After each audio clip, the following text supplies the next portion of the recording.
Guys, welcome back to a mini blog. সুন্দর করে ready হয়ে আমি তোমাদেরকে দেখাচ্ছিলাম যে শাড়িটা কীরকম লাগছে পরে। এভরি উইকের মতন আমি চলে যাচ্ছিলাম রেডি হয়ে বুটিকের লাইভের জন্য। যেই টাইমে আমি যাচ্ছিলাম সেই টাইমে স্কুল ছুটির টাইম ছিল এবং রাস্তায় প্রচণ্ড ট্রাফিক ছিল। যাই হোক, কোনো রকম একটু ঢং করতে করতে গাড়িতে ঠিক পৌঁছে গেলাম টাইমে। গিয়ে সব কিছু সেট আপ করে লাইভটা শুরু করতে না করতেই যা একটা ঘটনা ঘটলো, শুনে নাও আমার মুখেই সেটা। পাওয়ার কাট হয়ে গেছে লাইভ করতে করতে। হ্যাঁ, লাইভটা শুরু করতে না করতেই পাওয়ার কাট হয়ে গেছে। আর টেকনিক্যাল কিছু কারণের জন্য আমার ভয়েস শোনা যাচ্ছিল না, তাই আমি লাইভটা ওখানে শেষ করে মলে চলে গেছিলাম। লাইভ করতে করতে পাওয়ার কাট হয়ে গেছে, মলে এসে আইস কফি খাচ্ছি।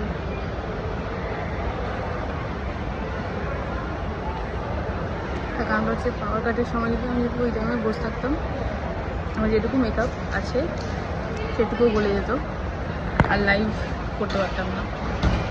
I had to come here. এখানে এসে আমার গরম লাগছে। আমার তো গরম লাগছে কেন? যাই হোক, মোটামুটি আধ ঘন্টা পর লাইট চলে এসেছিলো এবং দেন আমি স্টার্ট করলাম আমার লাইভটার পর আমি কিছু কিছু এরকম ক্লিপিংস নিয়ে রাখি যাতে আমার রিলস বানাতে সুবিধা হয়। রিলসগুলো যদি চেক আউট করতে হয় আমাদের ইনস্টাগ্রাম পেজকে ফলো করতে পারো, WeWow_বুটিক।